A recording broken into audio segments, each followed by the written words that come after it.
গতকালে তোমার দেওয়া প্রেজেন্টেশনটা ক্লায়েন্টের খুব পছন্দ হয়েছে। ওরা আমাদের সঙ্গেই কাজটা করবে। ও, এ তো দারুণ খবর স্যার, কংগ্রাচুলেশনস। সত্যি স্বাগত। তুমি না থাকলে এই প্রজেক্টটা পাওয়া পসিবল হতো না। না না না, কি যে বলছেন স্যার, এটা আমাদের যৌথ প্রচেষ্টার ফল। স্যার, আমার মনে হয় এরপর থেকে আমরা এরকম ভাবে করতে পারি। আমি স্বাগত বলবো। আমি একটা এমএনসি তে কাজ করি।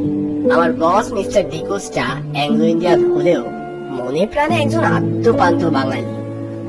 আমাকে মানুষটি ভীষণ পছন্দ করে। এর আগে যতগুলো কোম্পানিতে কাজ করেছি, এই কোম্পানির সঙ্গে তাদের তুলনা চলে না। এর অন্যতম কারণ কিন্তু মিস্টার ডিকোস্টা স্বয়ং।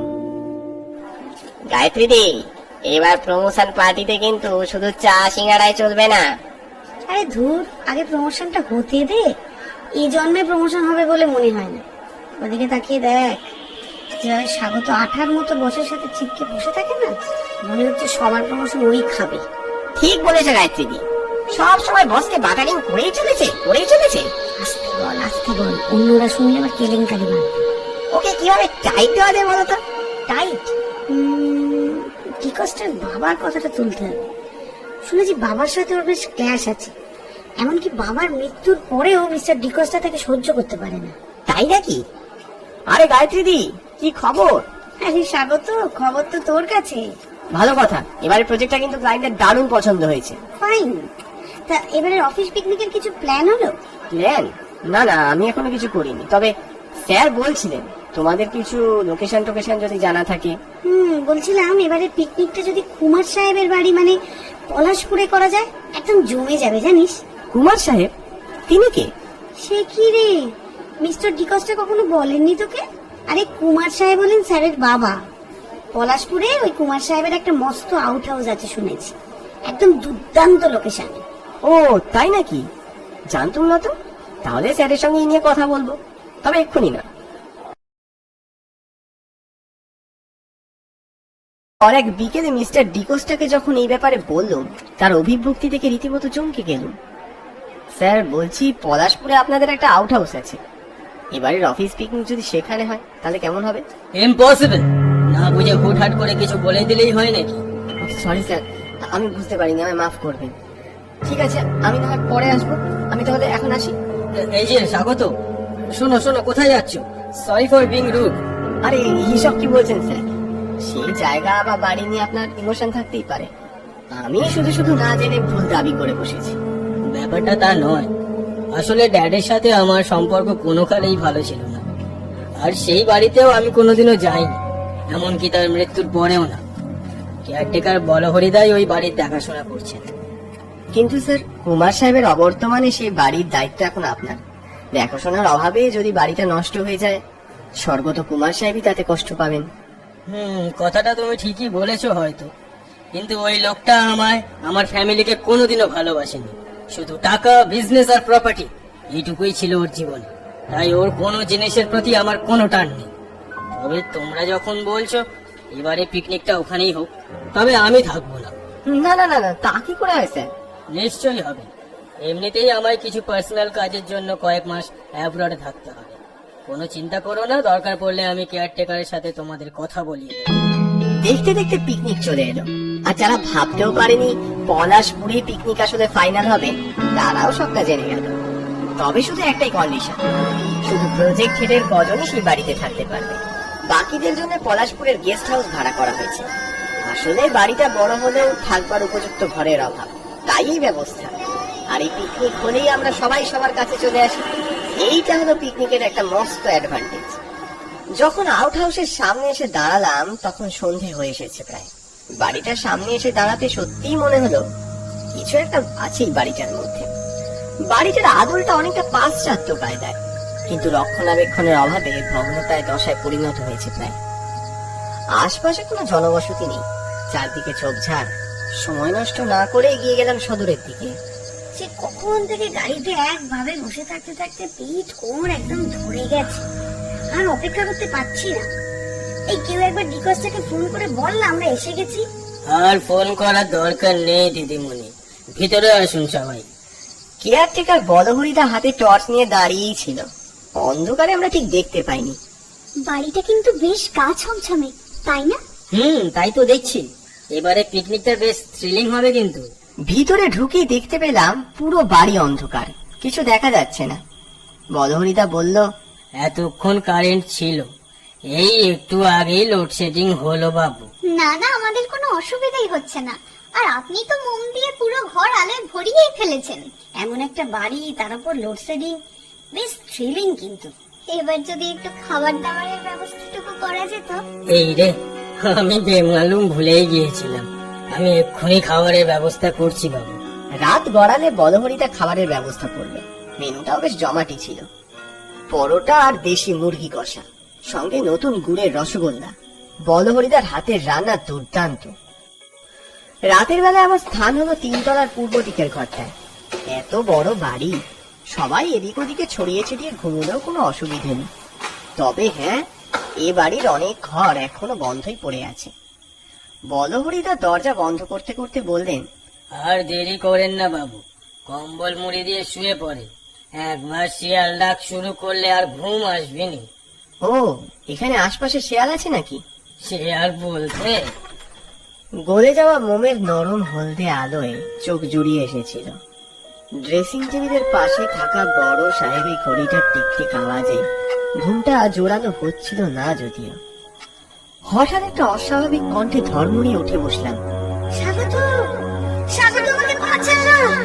আরে, এটা গায়ত্রীদের গলা না? মাঝরাতে এমন বিভৎস চিৎকার শুনে চমকে উঠলাম। বাইরে এসে দেখি গায়ত্রীদের সিঁড়ির কাছে হুমড়ি খেয়ে পড়ে আছে। কোনো মতে ওকে ধরে তুললাম। কি হয়েছে গায়ত্রীদের? স্বাগত, আমি কিছুক্ষণ আগে ওয়াশরুমে গেছিলাম, আর তারপরে উফ, এত রাত হয়ে গেল, এখনো লোডশেডিং। বাথরুমটা যেন কোন দিকে? এই যে, এই যে, এটাই মনে হচ্ছে। ওই তো বেশি।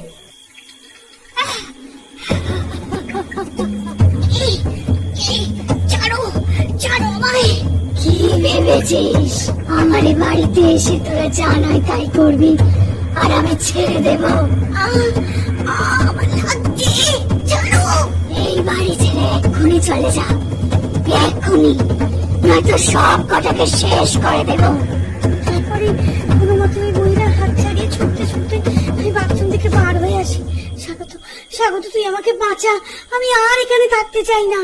শান্ত হও গায়ত্রী, আমার মনে হয় তোমার নিশ্চয়ই কোথাও ভুল হচ্ছে। না না, আমার কোথাও ভুল হচ্ছে না। তুই তুই এক্ষুনি একবার ডিকস্টার সাহেবকে ব্যাপারটা জানা। এত রাতে? না না, এত রাতে বিরক্ত করে কাউকে লাভ নেই। তার থেকে বরং তুমি আজ রাতটুকু আমার ঘরেই গিয়ে শো, আমি না হয় বাইরে শুয়ে কোথাও কাটিয়ে দিচ্ছি। না না না না, তা কি করে হয়? এই ঠান্ডায় তুই বাইরে কোথায় শুবি? ও, আমি ঠিক ম্যানেজ করে নেব। গায়ত্রীদিকে অনেক কষ্টে রাজি করালাম। আমি আর কি করব, ভাবলাম সিঁড়িতে বসে রাতটা কাটিয়ে দিই। শরীর ক্লান্ত ছিলই, তাই বসার সঙ্গে সঙ্গে চোখটা জড়িয়ে এলো। ঠিক তখনই একটা শব্দে ঘুম ভেঙে গেল। দেখতে পেলাম চোখের সামনে দিয়ে একটা প্রজ্বলিত আলো যেন মিলিয়ে গেল কোথায়। এতটাই ক্লান্ত ছিলাম, মনে মনে ভাবলাম যা দেখলাম তা বুঝি স্বপ্ন। আবার যখন চোখ খুললাম দেখি সকাল হয়ে গেছে। দেখি বলহরিদা গায়ত্রীদি দাঁড়িয়ে আছে আমার সামনে। বাবু, এখানে কি করছেন? আর বলবেন না, কাল রাতে বাথরুমে সে কি কাণ্ড। কি কাণ্ড দিদিমণি? আরে কিছু না, ওই অন্ধকারে গায়ত্রীদি কি দেখতে কি দেখেছে। ছাড়ো না গায়ত্রীদি, এতদিন বাদে সবাই একসঙ্গে ঘুরতে এসেছি, এইসব জানাজানি হলে আবার সবার মধ্যে প্যানিক কাজ করবে। উফ, স্বাগত, তুই পারিস ও বাবা। গায়ত্রীদি, স্বাগত। এদিকে অর্ঘ আবার ডাকছে কেন? বাড়ির সামনের একদিকটা বেশ ফাঁকা, সেই ফাঁকা জায়গায় বেড়া দিয়ে ঘেরা একটা সাদা রঙের বেদি। সেই বেদির দিকে কৌতূহলী দৃষ্টিতে তাকিয়ে আছে অর্ঘ। এটা কি বাবু? এটা সমাধি। এই কার সমাধি? মানে জানি না বাবু, এটা অনেক আগে থেকেই ছিল, আমার এই বাড়িতে আসার আগে থেকে। আচ্ছা, যাই হোক বাবু, এখন চলো এখান থেকে। আমরা সবাই জায়গাটা ছেড়ে চলেই যাচ্ছিলাম। হঠাৎ অর্পিতার কথা খেয়াল পড়লো। আরে, অর্পিতা কোথায় গেল? গায়ত্রীদি কেমন যেন অদ্ভুত চোখে তাকিয়েছিল সেই সমাধির দিকে। তাই তো, সকাল থেকে অর্পিতাকে তো দেখতেই পাচ্ছি না। দাঁড়া দাঁড়া, আচ্ছা ওখানে ওটা কি? মুখটা কেঁপে উঠলো। তড়ি করে আমরা ছুটলাম। সমাধির পিছনের ঝোপে অর্পিতা অচৈতন্য হয়ে পড়ে আছে। এরপর বেলার দিকে ডাক্তারবাবু এসেছিল। নিজের কিছু প্রবলেম নয়, আজকের দিনটুকু শুধু রেস্ট নিতে হবে। অর্পিতার জ্ঞান ফিরলে আধো গলায় ঘটনাটা বললেন। জানিস তো, ওখানে দাঁড়িয়ে আমি ব্রাশ করছিলাম, হঠাৎ মনে হলো কে যেন পেছন থেকে সজোরে ধাক্কা দিল। আমি ছিটকে পড়লাম।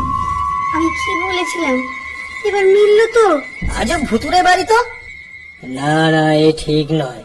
কিছুই না জেনে শুনে এই বাড়িকে ভুতুরে বাড়ি বলে দিলেন বাবু। কথাটা বলো, হরিদা বলল। এই নেন স্যালাইন জল, উঠে খান। প্রথমে গায়ত্রী দিই, তারপর আমি, এর পরেও কি আর কিছু বাকি আছে? এই বাড়ির যেখানে সেখানে ঘুরলে তো এসব হবেই। আচ্ছা ছাড়ুন এসব কথা, আপনারা তো বের হবেননি, কি খাবেন কোন? হ্যাঁ, এটাই আসল কথা। ভালো করে কষিয়ে মাটন বানাও তো। ধুর বাবা, এর খালি খাওয়া আর খাওয়া। ওদিকে যারা গেস্ট হাউসে আছে সবাই মনে হয় ঘুরতে বেরিয়ে গেছে, আমাদের আর যাওয়া হলো না রে। আরে চাপ নিচ্ছ কেন গায়ত্রী দি? কালকে না হয় পুরো পলাশপুরটা ঘোরা যাবে। আজ অর্পিতা ফিট হয়নি। ড্রয়িং রুমে বসে চা খেতে খেতে খবরের কাগজ পড়ছিলাম। অর্ঘ্য ছিল সেই ঘরে। বেমক্কাও বললে, এই স্বাগত, ওটা কি? কারোর ছবি আবার কি? এই কাপড় দিয়ে ঢাকা কেন? এই দেখি তো কি আছে। আরে আরে কি করছিস? না জেনে হাত দিচ্ছিস কেন? অর্ঘ্য এক টানে বড় ছবিটার ওপর থেকে কাপড়টা রীতিমতো সজোরে টান দিয়ে সরিয়ে নিল। দেখলাম একটা মহিলার ছবি, বিদেশিনী, বয়স অল্প। ছবির মেয়েটার মুখে কেমন যেন একটা রহস্য লুকিয়ে আছে, যেন অনেক দিনের একটা চাপা কষ্ট সারা মুখ জুড়ে। এবার শান্তি হয়েছে নাকি এই মেমকে বিয়ে করতে চাস? বাজে বকিস না তো, সবকিছুতেই আর কি। ইয়ার্কির কি হলো? আমার তো মনে হয় এ বাড়িতে কোনো শাকচুন্নি কিংবা মেম পেতনির বাস। ব্যাপারটা বেশ মজার কিন্তু। চুপ কর, বলো হরিদা আসছে মনে হয়, কাপড়টা চাপা দিয়ে সরে যা। সন্ধেবেলা ঘরেই ছিলাম, আজও লোডশেডিং। জানলা দিয়ে আশপাশের প্রকৃতিতে একটু নজর রাখছিলাম। কেমন করে জ্যোৎস্নার নীলচে আলো ছড়িয়ে পড়েছে গোটা পলাশপুরের পাহাড়ের গায়ে, আর জঙ্গলগুলোকেও আলোকিত করে তুলেছে সেই মায়াবী আলোয়। আচম্বিতে একটা খসখস আওয়াজে চমকে উঠলাম। মনে হলো আমার ঠিক পিছনে কেউ দাঁড়িয়ে আছে। ঠিক না ভুল বুঝে ওঠার আগে আমার গলাটা কেউ চেপে ধরলো, যেমনটা গায়ত্রী বলেছিল। তবে আমি ভয় পেলাম না, উল্টে সবলে একটা ধাক্কা দিলাম। বুঝতে পারলাম এটা ছিটকে পড়লো সেই ছায়া। টেবিলে রাখা মোমদানিটা পড়ে গিয়ে আগুন ধরে গেল নিচে রাখা আসবাবে। এই কি তুমি, কি চাও? তোদের সব কটাকে মেরে দেব। আমার বাড়িতে আছিস, এদিক ওদিক ঘুরে বেড়াচ্ছিস, আর আমায় নিয়ে মস্করা করছিস। সাহস তোদের কম নয়। এতক্ষণে মূর্তির চেহারাটা স্পষ্ট হলো। মুখের একদিকে বিভৎস ভাবে পোড়া, চোখ দুটো চিকড়ে বেরিয়ে আসছে। নিজেকে সাহসে প্রমাণ করতে চাইলেও পারলাম না।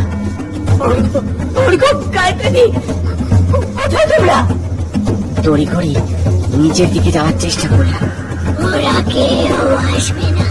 কি ভেবেছিস যখন তখনই বাড়িতে তোরে ঘুরে বেড়াবি আর আমি ছেড়ে দেব? কোনো মতে এক লাফে সেই ঘর থেকে বেরিয়ে এলাম। দরজাটা খুব শক্ত করে বেঁধে সিঁড়ি দিয়ে উদ্ভ্রান্তের মতো ছুটলাম। সিঁড়ি নিচে কি যেন লণ্ঠনাতে বসেছিল, সুবিশাল দেহে জোব্বা পড়া। আমার পা ধরে হঠাৎ হেঁচকা টান দিল। আমি ছিটকে পড়লাম সেই সুবিশাল দেহের ওপর। জ্ঞান ফিরতেই দেখলাম অর্পিতা, অর্ঘ্য, গায়ত্রীর পাশে দাঁড়িয়ে। আর দাঁড়িয়ে আছে বলো হরিতা। তখনও রাত কাটেনি। ওই তো জ্ঞান ফিরছে। উফ, তোরা যে কি করিস না স্বাগত। মিস্টার ডিকাস্টা তো এখন সব জানতে পেরে ফোন করে পাগল করে দিচ্ছেন। এই বাড়ি থেকে আজই ফেরার কথা বলছেন তিনি বারবার। হ্যাঁ বাবু, আপনারা বরং আজই রওনা দিন। ও বোধহয় আপনাদের অস্তিত্ব পছন্দ করছে না। কি, কার কথা বলছেন আপনি? এই বাড়ি প্রথম থেকেই অভিশপ্ত দিদিমণি, বড় দাদা বাবু, মানে আপনাদের কুমার সাহেব, জনৈক ডাক্তার জেনেভা উইলিয়ামের এই বাড়ি নিলামে কিনেছিলেন। শুনেছিলেন ওর মেয়ে জেসমিন নাকি কখনোই চাননি এই বাড়ি বিক্রি হোক। কুমার সাহেব এই বাড়ি কেনার ঠিক আগের মাসেই শুনেছিলেন ওই মেয়ে গায়ে আগুন লাগিয়ে আত্মহত্যা করেছিল।